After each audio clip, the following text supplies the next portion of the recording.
Hello there. Kia ora. Yesterday, the National Party reconfirmed its commitment to repealing and replacing Three Waters, which is fascinating on a number of levels. Like the fact that it hasn't been called Three Waters for about 6 months now. It's now Affordable Water Reform. But by calling it Three Waters, it actually is a bit of a dog whistle to their followers who are all vilifying things like Three Waters because of co-governance. This is what we call a racist dog whistle. But it's more complicated than that as well. If we have a look at exactly how Three Waters came about and what National are actually proposing to do, well, there becomes a really clear theme at the end of this. So Three Waters actually started its process in November 2021, when the then Minister for Local Government, Nanaia Mahuta, set up a working group that was made up of people in local body governance as well as local iwi and said, how do we fix the problem of ageing water infrastructure? 8 months later, they deliver a report that has 47 recommendations.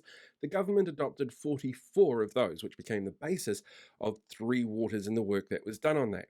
And one of the big things that they suggested, other than co-governance, was that you needed to have an organization that had financial backing from the government and was sort of controlled and had some interaction with local councils, but was financially separate from them. It's what we call a CCO, a council-controlled organization.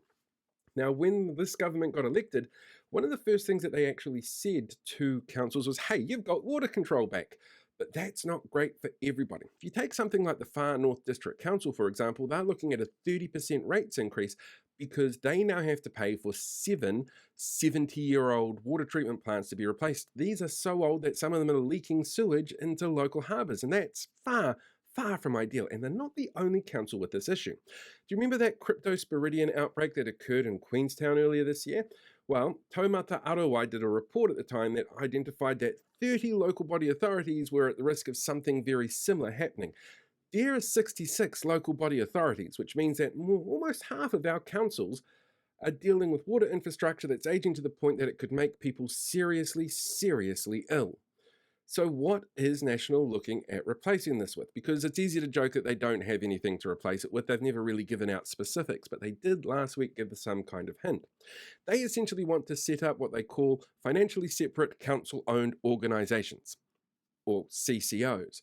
These CCOs are not allowed to be linked to councils directly with finance because if the council has a say over how this group's going to spend money, they won't be able to borrow and have decent interest rates and longer terms for paying back, which is what was going to keep the costs down for councils in the first place.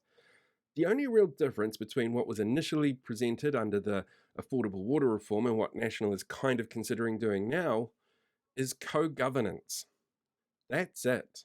So that dog whistle about Three Waters at the very beginning, that's where they're following through on it. Removing co-governance from any kind of water infrastructure is essentially all that they're really looking at doing at this stage.